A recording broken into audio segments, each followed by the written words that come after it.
तो हम previous classes में फंक्शन ऑब्जेक्ट इस तरीके की चीजों को डिस्कस कर रहे थे। ऑब्जेक्ट से उसके फंक्शन को कॉल करने की भी बात कर रहे थे। बट आज की क्लास में पहले हम देखते हैं एक एग्जांपल जहां हम एक स्लाइडर का इम्प्लीमेंटेशन अगर प्रोवाइड करना चाहते हैं एक वेब पेज पे, तो कैसे प्रोवाइड करेंगे वो देखते हैं। तो हमने एक वेब पेज क्रिएट करना चाहा।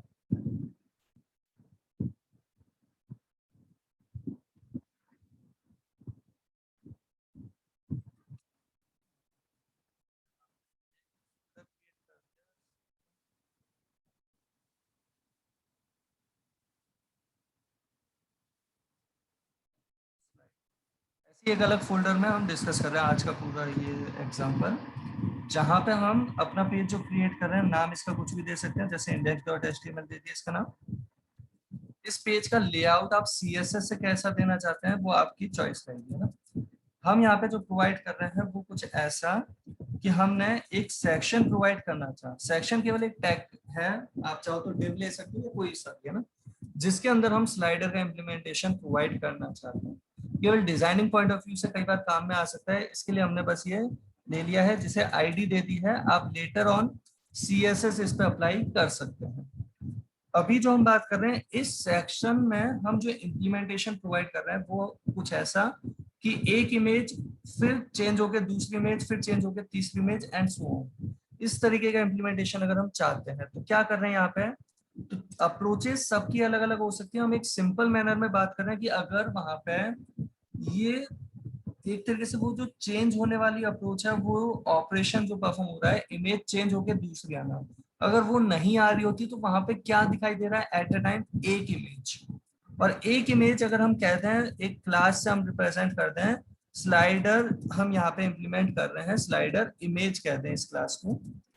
तो यहाँ पे हम इस डिव के बीच में क्या प्रोवाइड कर रहे हैं, एक इमेज टैग, और इमेज टैग में हम वो सोर्स प्रोवाइड कर देंगे जिस इमेज को हम स्लाइडर की तरह देखना चाहते हैं। जिस भी इमेज को हम स्लाइडर की तरह देखना चाहते हैं वो हम यहाँ पे प्रोवाइड कर सकते हैं। अप्रोचेस सबकी अलग अलग होती हैं। अब यहाँ पे हमारी बात आती है हम इमेज कौन सी लें, तो कोई सी भी एक इमेज अभी हम काम में ले लेते हैं।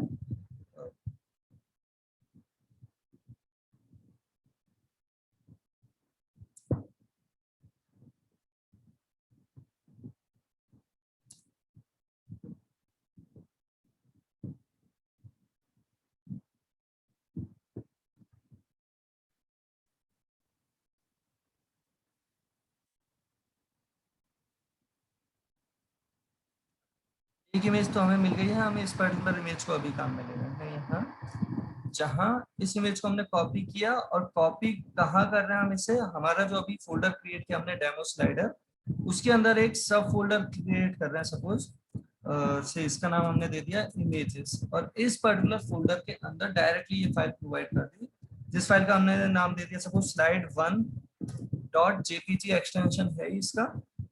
तो अभी केवल इतना सा कि हमने slide1.jpg कुछ इस तरीके से हमने ये प्रोवाइड कर दिया। अभी तक का इम्प्लीमेंटेशन तो आप सभी को क्लियर होगा। यहाँ पे क्या होगा, वो इमेज अपीयर हो जाएगी। इमेज को अगर आप कुछ डिजाइन देना चाहते हैं तो एक बार को हम यहाँ पे थोड़ा सा आपको वो रियलाइज कराने के लिए कि आप एक प्रोजेक्ट की अप्रोच कैसी रख सकते हैं, उसके लिए भी बात कर लेते हैं साथ के साथ। जैसे हमने यहाँ style1.css दे दिया, या हमने यहाँ पे प्रोवाइड कर दिया main.css, जो एक्चुअली में CSS नेम के फोल्डर के अंदर हम प्रोवाइड करना चाहते हैं। इस फाइल को हम कहाँ क्रिएट कर रहे हैं वो समझना। तो हम यहाँ पे एक नई फाइल जो क्रिएट कर रहे हैं जिसका नाम दे रहे हैं main.css, उसे क्रिएट कर रहे हैं CSS फोल्डर के अंदर। यहाँ पे एक CSS फोल्डर है, उसके अंदर हम ये प्रोवाइड करना चाह रहे हैं main.css। एंड होपफुली आप सभी को ये चीज ध्यान है कि जब सब फोल्डर की किसी चीज को एक्सेस करना है तो पहले सब फोल्डर का नेम फिर फाइल का नेम, बिल्कुल वैसे ही जैसे यहाँ पे भी images/slide1.jpg रिलेटिव पाथ प्रोवाइड करने की अप्रोच हमने पहले भी डिस्कस किया। कुछ इस तरीके से हमने ये दे दिया, और इस CSS फाइल में ये जो main.css हमने नाम दिया, उस CSS फाइल के अंदर हम डिजाइन देना चाह रहे हैं, फॉर एग्जांपल स्लाइडर को, बॉडी को। तो जिस भी आप एलिमेंट को डिजाइन देना चाहते हैं वो यहाँ पे प्रोवाइड कर सकते हैं। जैसे हमने इसे बॉडी एलिमेंट को बाय डिफॉल्ट एक मार्जिन अवेलेबल होता है, उसे हमने कह दिया मार्जिन 0। यहाँ पे हमने स्लाइडर जो हमारे पास आईडी है या क्लास है, देखें आईडी है, तो आईडी अगर अवेलेबल है स्लाइडर तो हैश के साथ यहाँ पे इसके लिए प्रोवाइड कर दिया कुछ, इस पर्टिकुलर सेक्शन के लिए कुछ डिजाइन प्रोवाइड कर दिया। जैसे हमने डिजाइन प्रोवाइड कर दिया, फॉर एग्जांपल बैकग्राउंड कलर हमने दे दिया से ब्लैक। ब्लैक देने की अप्रोचेस भी अलग अलग हो सकती हैं, आप जानते हैं हेक्स कोड फॉर्मेट में भी कलर दिए जा सकते हैं। साथ ही साथ हमने यहाँ पैडिंग प्रोवाइड कर दी। पैडिंग हमने कैसे प्रोवाइड कर दी, सपोज यहाँ पे हमने पैडिंग स्पेसिफाई कर दी 50 पिक्सल, तो टॉप एंड बॉटम के लिए, लेफ्ट और राइट के लिए जो हम स्पेसिफाई करना चाहते हैं वो साथ में यहाँ पे लिख सकते हैं, हमने 0 कर दिया। तो यहाँ पे हमारे पास स्लाइडर जो अवेलेबल है वो पूरी 100% विड्थ का होगा, जहाँ टॉप एंड बॉटम पे पैडिंग कंसिडर कर रहा होगा। इसी पर्टिकुलर के अंदर अगर आप कभी चाहते हैं कि नहीं आपको थोड़ा गैप मेंटेन करना है, तो आप इसकी विड्थ भी स्पेसिफाई करके उसके करस्पॉन्डिंग मार्जिन स्पेसिफाई कर सकते हैं। जैसे कर ही देते हैं हम एक बार, ये विड्थ हमने स्पेसिफाई कर दी, जैसे यहाँ पे हमने विड्थ स्पेसिफाई कर दी सपोज से 96%, और यहाँ मार्जिन जो हमने प्रोवाइड किया वो मार्जिन कुछ इस तरीके से 0 ऑटो, लेफ्ट और राइट दोनों तरफ का हमने ऑटो मार्जिन दे दिया, मतलब ऑटोमेटिकली एडजस्ट कर देगा। टोटल 100% होना चाहिए था, तो 96% तो उसकी विड्थ है, 2% लेफ्ट में और 2% राइट में वो गैप आपको विजिबल हो जाएगा, जो मार्जिन की हेल्प से दोनों साइड में डिस्ट्रीब्यूट होगा।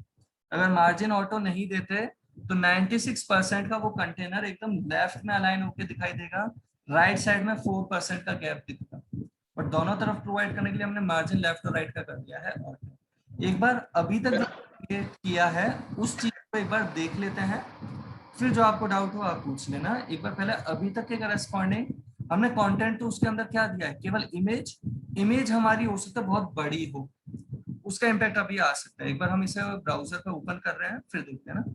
तो हमारी इमेज बहुत बड़ी है, उसका यहाँ पे इम्पैक्ट कुछ आ रहा है। अब एक बार पहले इमेज के लिए भी कुछ चीज स्पेसिफाई कर रहे हैं, वो समझना क्या क्या दे रहे हैं हम यहाँ पे। स्लाइडर के अंदर जितनी भी इमेज आने वाली है उन सब के लिए अगर देना चाहते हैं, या पूरे पेज पे ही जितनी इमेज आ रही है उन सब के लिए देना चाह रहे हैं, तो कुछ ऐसा यहाँ पे हमने प्रोवाइड कर दिया जैसे मैक्सिमम विड्थ, कि कोई भी इमेज अगर अपीयर होगी इस पेज पे उन सब के लिए देना है, तो डायरेक्ट IMG दे दिया। स्लाइडर वाले डिव के अंदर ही अगर आप, या स्लाइडर वाला जो सेक्शन है जिसकी भी आईडी स्लाइडर है उसके अंदर जितनी भी इमेजेस है उनके लिए देना है, तो कुछ इस तरीके से। और ये क्या दे दिया, मैक्सिमम विड्थ, मतलब उसका पेरेंट जितना है उसके रेस्पेक्टिवली हमने यहाँ मैक्सिमम विड्थ कह दी 100%, कि उसका पेरेंट ही अगर कम विड्थ में अवेलेबल है तो ये कम विड्थ में ही अपीयर हो जाए। कुछ इस तरीके से हमने दिया। इसे सेव किया एक बार वापस और इसे किया रिफ्रेश, ये कुछ ऐसा अपीयर हो रहा है, जहां पे थोड़ा सा गैप इधर और थोड़ा सा गैप इधर दिख रहा है, जबकि ब्लैक कलर का ये पैडिंग वाला एरिया अवेलेबल हो रहा है। और यहाँ पे एक बार हम थोड़ा सा और चेंज करते हुए इसे प्रोवाइड करते हैं जैसे 80%। यहाँ पे बैकग्राउंड कलर हमने दे रखा है, पैडिंग हमने स्पेसिफाई कर रखी है। इस पर्टिकुलर 80% वाली जो विड्थ है उसे हम यहाँ ना दे करके हम प्रोवाइड कर रहे हैं ये विड्थ किसके लिए, उस क्लास के लिए। स्लाइडर इमेज जो हमारे पास क्लास अवेलेबल है ना, उस पर्टिकुलर क्लास का हमने ये विड्थ 80% प्रोवाइड कर दिया, और मार्जिन भी हमने एक बार उसी को दे दिया। ऐसे थोड़े बहुत चेंजेस करके देखते हैं ना अभी, केवल CSS पॉइंट ऑफ व्यू से। अब हमारा जो बेसिक जो टास्क जिस पे हम फोकस करना चाहते हैं उसकी बात करते हैं। ये जो हमारे पास इमेजेस अवेलेबल हम कराना चाहते हैं, यहाँ पे हम चाहते क्या है, ये इमेज जो है वैसे तो बहुत बड़ी इमेज हमने ले रखी है, बट इस इमेज के साथ अगर साथ में नॉर्मली नीचे जैसे वो बुलेट्स के से आइकन वो सर्किल सर्किल सा ड्रॉ हो जाए, उन पे क्लिक कर रहे हैं तो जिस पे क्लिक कर रहे हैं वो वाली इमेज अपीयर हो सकती है। ऐसा देखा होगा आपने, या इधर लेफ्ट एरो इधर राइट एरो अपीयर हो जाए और उन पे नेक्स्ट और प्रीवियस का टास्क परफॉर्म हो सके। लेकिन अभी हम बहुत सिंपल मैनर में यहाँ पे जो बात कर रहे हैं वो केवल इतनी सी कि यहाँ पे हम साथ में स्लाइडर सेक्शन के अंदर ही एक डिव प्रोवाइड कर रहे हैं सपोज, जिसके अंदर अभी हम केवल एक आईडी दे रहे हैं स्लाइडर नेविगेशन, ऐसा कुछ हमने प्रोवाइड कर दिया। इसके अंदर अभी हम केवल एक लिंक प्रोवाइड कर रहे हैं, या एक बटन कहते हैं हमें अभी के लिए नेक्स्ट। हम बाद में इसे चेंज कर देंगे, बट अभी के लिए हमने कुछ ऐसा प्रोवाइड कर दिया। ये क्या कर दिया हमने, नेक्स्ट बटन प्रोवाइड किया। अब जो काम करना चाहते हैं वो क्या, तो यहाँ पे जो एक इमेज अवेलेबल है इसकी तरह ही हम 2-3 इमेज अवेलेबल करवाना चाहते हैं। सपोज ये हमारे पास 3 इमेजेस हम अवेलेबल करवाते हैं। अभी इमेज हमने सेम प्रोवाइड कर रखी है, एक बार हम कोई और इमेज भी यहाँ पे लेके आ जाते हैं। और फॉर एग्जाम्पल अभी के लिए हम यहाँ पे जो इमेज लेके आना चाह रहे हैं उसके लिए हमने इस पर्टिकुलर स्लाइड वन ऐसा ही ले रखा है। बैकग्राउंड कलर जो स्लाइडर इमेज को नहीं दिया हमने, बैकग्राउंड कलर स्लाइडर को दे रखा है, राइट। आप सभी को ये विजिबल है। एक बार यहाँ ना स्टाइल जो प्रोवाइड कर रहे हैं स्लाइडर इमेज के लिए ये प्रोवाइड कर रहे थे, साथ के साथ हम अभी केवल समझने के लिए जो बात कर रहे हैं यहाँ पे ही एक बार स्टाइल हम प्रोवाइड कर रहे हैं इन तीनों के लिए थोड़ी अलग अलग, क्योंकि सेम इमेज से हम स्लाइडर वाला अपीयरेंस आपको पहले रियलाइज करवा दें फिर इमेज चेंज कर लेंगे। अभी हमने जैसे प्रोवाइड कर दिया बॉर्डर, और बॉर्डर कैसे प्रोवाइड कर रहे हैं, से 2 पिक्सल सॉलिड, एंड यहाँ पे हमने प्रोवाइड कर दिया बॉर्डर कलर सपोज रेड। और जैसे हमने इसे बॉर्डर कलर रेड दे रखा है हमने यहाँ पे प्रोवाइड किया और इसे कर दिया सपोज बॉर्डर कलर से ग्रीन, एंड इस पर्टिकुलर को प्रोवाइड कर दिया सपोज बॉर्डर कलर से ब्लू। सेव किया, इसे किया हमने रिफ्रेश, तो ये कुछ इस तरीके से हमारे सामने अपीयर हो रहा है, पहला रेड, दूसरा ग्रीन और तीसरा ब्लू के साथ। होपफुली आपको ये विजिबल है, पहला रेड के साथ, दूसरा ग्रीन के साथ, तीसरा ब्लू के साथ, और ये तीनों एक बार में अपीयर हो रहे हैं। हम चाहते नहीं तीनों अपीयर नहीं हो, कोई सा एक अपीयर हो बाकी सारे अपीयर ना हो। और उसका तरीका क्या सोच रहा हूं उससे समझना, हम किसी एक को एक और क्लास देना चाहते हैं एक्टिव, और जिसको भी ये क्लास एक्टिव प्रोवाइड कर रहे हैं वो तो अपीयर हो बाकी सारे अपीयर नहीं हो। इसे प्रोवाइड करने का तरीका क्या वो समझना। तो एक्टिव क्लास अभी हमने अपनी तरफ से सबसे पहले वाले एलिमेंट को दे दी है, बट यहाँ पे हम क्या कर रहे हैं वो समझें। डिस्प्ले एक प्रॉपर्टी अवेलेबल है CSS की, जिसमें अगर हमने नन दे दिया, अभी एक्टिव के लिए कुछ भी नहीं किया, एक्टिव केवल क्लास का नाम है, जैसे ABCD PQRS कुछ भी दे सकते हैं। अभी हमने स्लाइडर इमेज जितनी भी वो क्लास थी तीनों के लिए सेम क्लास थी, स्लाइडर इमेज और स्लाइडर इमेज, तीनों के लिए कह दिया डिस्प्ले नन, मतलब तीनों ही अपीयर नहीं हो रहा है, डायरेक्टली वो नेक्स्ट वाला बटन अपीयर हो रहा है। हम चाहते हैं इनमें से कौन सी चीज अपीयर हो, तो उसके लिए हम यहाँ पे जो सेलेक्टर की एक नई अप्रोच के साथ जो बात कर रहे हैं, बाकी तरीके आपके अलग अलग हो सकते हैं, वापस से कह रहे हैं ना। ये जो हमने प्रोवाइड किया ये तरीका क्या है, वो एलिमेंट जिसपे ये दोनों क्लासेस अवेलेबल हो। ध्यान से देख लें इनके बीच में स्पेस नहीं दिया है, क्योंकि स्पेस दिया होता उसका मतलब अलग हो जाता, उसका मतलब होता है ये पेरेंट और ये उसका चाइल्ड वाला एलिमेंट। जबकि हम क्या कहना चाहते हैं, वो स्लाइडर इमेज जिसके पास एक्टिव क्लास भी अवेलेबल है। स्लाइडर इमेज तो क्लास थी, साथ के साथ एक्टिव क्लास भी अवेलेबल है, उससे हम क्या करना चाहते हैं, उसे हम डिस्प्ले करवाना चाहते हैं, तो हमने कह दिया डिस्प्ले ब्लॉक। तो हमने अभी इस तरीके से प्रोवाइड किया। एक्टिव क्लास हमने दे रखी है सबसे पहली वाली जिसका बॉर्डर है रेड, हमने ये प्रोवाइड कर चुके हैं। इस पेज को किया रिफ्रेश, तो कौन सी वाली अपीयर हो रही है, केवल वो जिसका बॉर्डर रेड कलर में विजिबल है। और ये जो हमारे पास अवेलेबल है जिसका बॉर्डर रेड कलर में विजिबल है, अभी एक्टिव क्लास अगर हमने यहाँ ना दे करके इसे प्रोवाइड किया होता तो कौन सा वाला अपीयर हो रहा होता, केवल वो जिसके पास क्या है, जिसके पास केवल ये ब्लू बॉर्डर अवेलेबल है। कुछ इस तरीके से होपफुली आपको आइडिया लग रहा है। और ये जो अप्रोच है ना, ये अप्रोच हम जे क्वेरी के साथ भी डिस्कस करेंगे, इसलिए ये अप्रोच का थोड़ा सा आइडिया है। बाकी अभी तक जो आपको एक्सप्लेन कर चुके हैं, जिनकी हेल्प से आपको क्वेश्चन ट्राई करना था, उसके लिए ये एक्टिव वाला कॉन्सेप्ट भले ही आप नहीं जानते, राइट। अब यहाँ पे हम जो काम कर रहे हैं वो जावा स्क्रिप्ट के साथ जो कर रहे हैं वो कैसे, तो स्क्रिप्ट टैग हमने प्रोवाइड किया, स्क्रिप्ट टैग प्रोवाइड किया, और स्क्रिप्ट टैग में हम एक एक्सटर्नल फाइल वाली अप्रोच में अगर बात करें तो हमने ये फोल्डर के अंदर रख दिया, जैसे JS फोल्डर अलग है जिसके अंदर हम स्लाइडर वाला स्क्रिप्ट देना चाह रहे हैं केवल, तो slider.js। हो सकता है आप एक ही स्क्रिप्ट फाइल में बहुत सारे काम करवा रहे हो, तो उसके करस्पॉन्डिंग नाम आप कुछ ऐसा भी रख सकते हो, आपकी चॉइस रहेगी क्या नाम देगा। हमने अभी के लिए वो नाम दे दिया जैसे slider.js। जिस पे क्या काम करना चाहते हैं वो अब देखते हैं। ये फाइल क्रिएट करेंगे, पहले तो कहाँ क्रिएट कर रहे हैं, यहाँ पे एक सब फोल्डर से JS, उसके अंदर हम ये फाइल क्रिएट करना चाह रहे हैं जिसका नाम हमने क्या दिया है, जिसका नाम हमने दिया था slider.js। slider.js हमने ये प्रोवाइड कर दिया। और इस पर्टिकुलर पेज पे अभी के लिए केवल इतना सा करके पहले कंफर्म कर लें कि लिंकिंग सही हो गई या नहीं हुई। सेव कर दिया हमने, इसे किया हमने रिफ्रेश, रिफ्रेश करने पे ये हेलो अलर्ट आ रहा है, मतलब हाँ लिंकिंग तो हो गई। और वो विजिबल क्यों नहीं है, क्योंकि हमने वो एक्टिव क्लास जिसकी अभी बात कर रहे थे ना वो हटा दिया। ये केवल आपको वो आइडिया दिया जिसकी हेल्प से आप क्या कर सकते हैं, आगे जे क्वेरी का इम्प्लीमेंटेशन भी परफॉर्म कर सकते हैं। जावास्क्रिप्ट में भी काम में लिया जा सकता है, बट वो कॉन्सेप्ट अभी हमने देखा नहीं। तो अभी हमने ये कमेंट कर दिया, राइट। यहाँ तक की बात होपफुली आप सबको क्लियर होगी।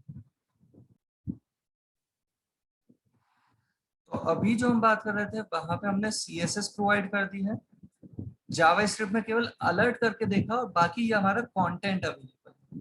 एंड होपफुली आपको आइडिया लग रहा है कि 3 अलग अलग डिव हैं, तीनों में से एट अ टाइम कोई एक अपीयर होगा, और पहचान के लिए हमने उनके साथ बॉर्डर दे रखा है रेड, ग्रीन और ब्लू, जिससे आप पहचान सकते हो कि ये अभी कौन सा वाला अपीयर हो रहा है।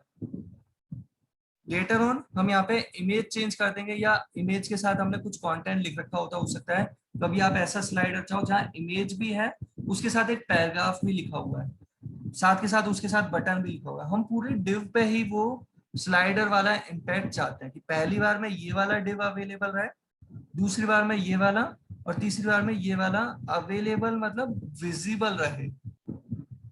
अवेलेबल तो तीनों ही है पहले से, क्लाइंट साइड तक भेजे सर्वर साइड से तीनों ही डिव, बट क्लाइंट साइड पे एट अ टाइम कोई एक विजिबल हो, बाकी दोनों हाइड हो जाए।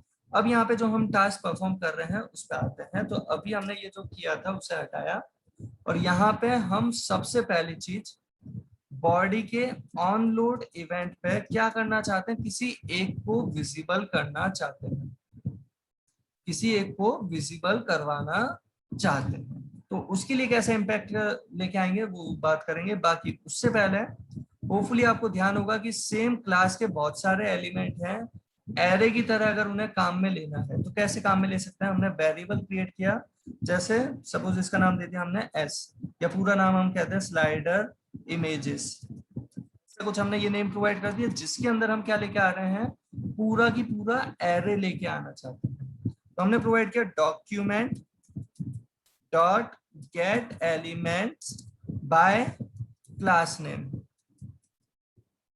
और ये जो हमने प्रोवाइड किया यहाँ पे हमने क्लास दे दी वो जो हमें यहाँ पे रिक्वायर्ड थी, स्लाइडर इमेज, ये हमारी क्लास थी, ये हमने यहाँ पे प्रोवाइड कर दी। और ये पूरा एक एरे की तरह कंसीडर होने लग जाएगा, स्लाइडर इमेजेस एक एरे। एक बार अभी तक का जो इम्प्लीमेंटेशन हुआ उसके बाद हम कंसोल पे इस पूरे को प्रिंट करने की कोशिश करते हैं कि क्या प्रिंट होता है। कंसोल डॉट लॉग कर रहे हैं हम स्लाइडर इमेजेस जो हमने ये प्रोवाइड कर रखा है, इस वेरिएबल को प्रिंट करवा रहे हैं कंसोल पे। इस पर्टिकुलर पेज को हम ब्राउजर पे ओपन तो कर ही चुके थे, एक बार उस पेज को कर रहे हैं हम रिफ्रेश, और कंसोल पे देख रहे हैं F2 F12 प्रेस किया तो यहाँ पे आ रही है type error is not a function gate elements, spelling mistake रही है हमारी, तो gate elements bye class name, क्योंकि एरे ला के दे रहा है ये पूरा, एक एलिमेंट नहीं बहुत सारे एलिमेंट को, तो इजिली आप रिलेट भी कर सकते हैं। यहाँ पे क्या लेके आ गया, ये HTML कलेक्शन लेके आ गया, जिसमें इंडेक्स 0 पे स्लाइडर इमेज 1 है, 1 पे है, 2 पे है। 0 वाले के लिए अगर हम यहाँ पे बात करें तो हमें यहाँ पे डिटेल तो कुछ मिल सकती है, लेकिन ये डिटेल अभी के लिए आपको एक्स्ट्रा डिटेल बहुत सारी देखने को मिल सकती है, जो आपको लगेगा ये क्या दे रखा है, इसकी जरूरत हमें नहीं थी। बट हाँ, यहाँ पे आपको चाइल्ड नोड्स और चिल्ड्रन जो विजिबल हो रहे हैं, ये आपको कई बार फिर भी हेल्प दे सकते हैं जब आप देखना चाहें इन्हें, देखना कि ये कैसे अवेलेबल है। बट हाँ, अभी ये जो हमने प्रोवाइड किया आपको एटलीस्ट ये तो आइडिया लगा कि 3 एलिमेंट को ये रिप्रेजेंट कर रहा है, इंडेक्स 0, इंडेक्स 1, इंडेक्स 2 वाले। हम यहाँ पे अगर एक बार को केवल अभी के लिए ऐसा कुछ कर रहे हैं, स्लाइडर इमेजेस का इंडेक्स 0 वाला, और उस पर्टिकुलर 0 वाले के लिए हमने प्रोवाइड करनी चाहिए एक प्रॉपर्टी, क्या, स्टाइल डॉट डिस्प्ले, जो आपको पहले भी बताया था। होपफुली आप में से किसी ने वो टास्क परफॉर्म किया होगा, जो टास्क आपको एक्सप्लेन किया था कि ऐसा करना। तो अगर ये प्रोवाइड किया इंडेक्स 0 वाले के लिए डिस्प्ले ब्लॉक कर दिया जैसे यहाँ, अब इसका क्या इम्पैक्ट पड़ रहा है पहले वो देखते हैं एक बार। इस पेज को किया हमने रिफ्रेश, और यहाँ पे क्या आ रहा है, can not read property style of undefined. तो यहाँ पे ये जो स्टाइल प्रॉपर्टी है ये इंडेक्स 0 के लिए वर्क नहीं कर रही। यहाँ पे बात आती है, अभी थोड़ी देर पहले तो लग रहा था कि वर्क कर रही है और ये कह रहा है वर्क नहीं कर रही। हम यहाँ पे कंसोल पे कुछ प्रिंट कर रहे हैं, वहां तो लग रहा है कि हाँ वर्क कर रही है, और यहाँ पे स्टाइल प्रॉपर्टी वर्क नहीं कर रही। जबकि आपको ध्यान होगा हमने ऑब्जेक्ट के साथ डॉट स्टाइल काम में लिया है। हमने स्टाइल कैसे काम में लिया था, जैसे हमने यहाँ पे इनर HTML काम में लिया था, हमने कलर चेंज करने के लिए काम में लिया था डॉट स्टाइल डॉट कलर। उसी तरीके से हमने स्टाइल अभी प्रोवाइड किया, बट ये रीड नहीं कर पा रहा है, अनडिफाइंड कंसीडर कर रहा है इस इंडेक्स 0 वाले को, क्योंकि ये स्लाइडर इमेजेस का इंडेक्स 0 जो हम चेक कर रहे हैं, हमने ये सोचा ही नहीं कि पेज लोड हुआ भी है अभी या नहीं हुआ। अब हम यही चीज जो परफॉर्म कर रहे हैं वो कहाँ परफॉर्म कर रहे हैं, एक बार को ये माने हमने यहाँ ऑन लोड पे एक फंक्शन प्रोवाइड कर दिया, जैसे उसका नाम कुछ भी दे दिया, सपोज इनिशियल टास्क के लिए इनिट नाम दे दिया हमने ऐसे।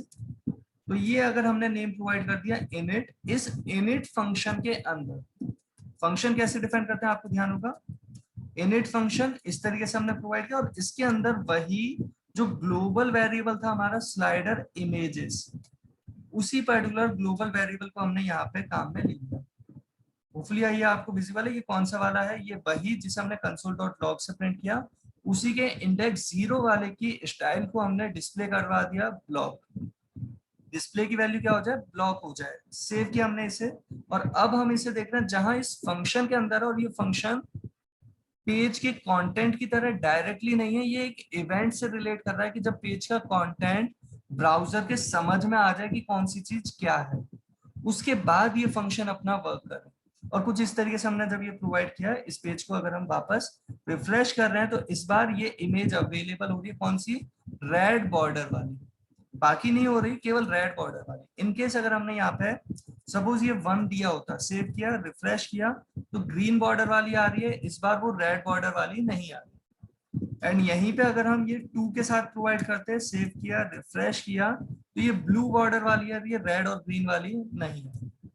और यहाँ तक की बात का अगर आप सभी को आइडिया लग रहा हो तो ये भी आपको पता चल रहा होगा, 0 मतलब सबसे पहले एलिमेंट को अपीयर करना चाहते हैं।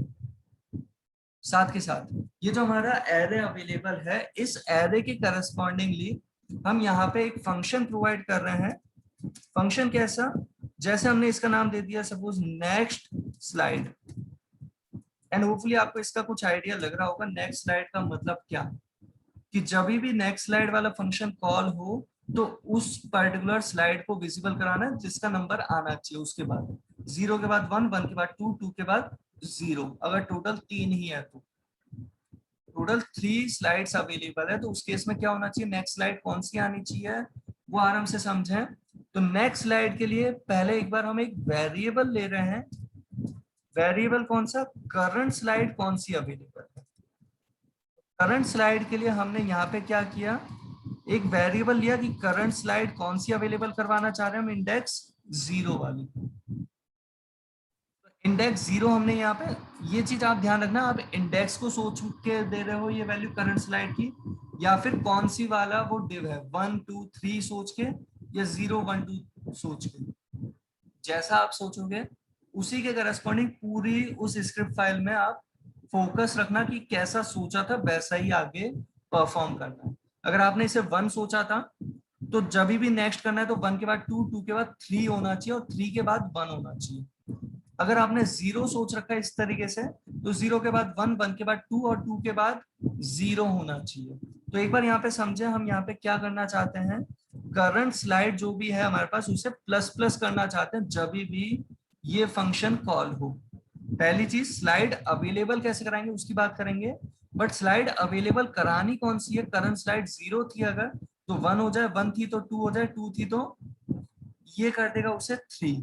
और इस केस में हम चेक कर रहे हैं कि अगर ये करंट स्लाइड पे इंक्रीज होने के बाद वो अगर इक्वल हो गया है किसके, स्लाइडर इमेजेस जो एरे था उसमें जितने भी एलिमेंट थे, मतलब क्या, उसकी लेंथ, कितने एलिमेंट थे टोटल 3, तो अगर ये प्लस प्लस करने पे 3 के इक्वल हो गया तो करंट स्लाइड हमें कौन सी चाहिए, वापस से 0 वाली रिक्वायर्ड है, तो हमने इस केस में इसमें असाइन कर दिया 0।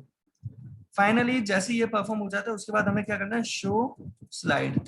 और कौन सी स्लाइड शो करना चाहते हैं उसके लिए हमने कह दिया करंट स्लाइड, जो भी वैल्यू है उसे हम शो करना चाहते हैं। और इस चीज को समझें, शो स्लाइड हम फंक्शन प्रोवाइड करना चाहते हैं। फंक्शन आप अपने एग्जांपल में कितने भी डिफाइन कर सकते हैं। शो स्लाइड वाला फंक्शन हम कैसा चाहते हैं, जिसके पास वो इंडेक्स आता है जिसे हम विजिबल करवाना चाहते हैं। तो हम यहाँ पे क्या कर रहे हैं उसे समझें। इस पर्टिकुलर को हमने यहाँ पे इस तरीके से प्रोवाइड करना चाहा। तो पहली चीज तो इस आई वाले को तो विजिबल करवाना है, लेकिन साथ में एक चीज सोचें, अगर पहले से फर्स्ट स्लाइड विजिबल है इंडेक्स 0 वाली, और नेक्स्ट वाले को विजिबल करा दे तो इंडेक्स 1 वाले को, तो 0 वाली हाइड भी तो होनी चाहिए। तो यहाँ पे हम क्या कर रहे हैं, जिसको हम विजिबल करवाना चाहते हैं बाकी सबको हम हाइड भी करना चाहते हैं। और बाकी सबको अगर हमें हाइड करना है तो कैसे कर सकते हैं, उसकी अगर बात की जाए तो आप फॉर ईच जैसा फंक्शन भी काम में ले सकते हैं। होपफुली आपको फॉर ईच ध्यान होगा, बट अगर फिर भी ध्यान नहीं है तो कोई बात नहीं, आप सिंपल मैनर में वेरिएबल सपोज, अच्छा इसे अगर हम कुछ और नाम देते हैं, जैसे हमें जो पर्टिकुलर इंडेक्स विजिबल करवाना है वो टी कह दिया। इस केस में हम वेरिएबल आई जो ले रहे हैं फॉर लूप प्रोवाइड कर रहे हैं, simply I equal 0, I less than कहां तक, जो इसकी लेंथ है, लेस देन एन जैसे कहते हैं आप नॉर्मली एरे की ट्रैवर्सिंग, अगर आपने प्रैक्टिस की है कभी, उसी तरीके से आई प्लस प्लस करते हुए ये दे दिया। और यहाँ पे क्या कर रहे हैं, यहाँ पे हम उन सभी को पहले डिस्प्ले नन करते हैं, और फिर जिस पर्टिकुलर की बात हुई है उसे विजिबल करवाने के लिए डिस्प्ले ब्लॉक कर रहे हैं। कुछ इस तरीके का हमने ये प्रोवाइड कर दिया है। यहाँ पे फंक्शन कॉल कर रहे हैं कब, जब नेक्स्ट वाले बटन पे क्लिक होता है तब ऑन क्लिक पे फंक्शन कॉल कर रहे हैं। कौन सा वाला, नेक्स्ट स्लाइड वाला फंक्शन कॉल कर दिया। और इस केस में हमारा ये इम्प्लीमेंटेशन हो चुका है कंप्लीट। इसे क्या हमने रिफ्रेश, इनिशियली रेड वाला अवेलेबल है, इसके बाद अगर हम नेक्स्ट पे क्लिक करते हैं तो ये अवेलेबल होता है ग्रीन वाला, और नेक्स्ट पे जब हम क्लिक करते हैं तो अवेलेबल होता है कौन सा, ये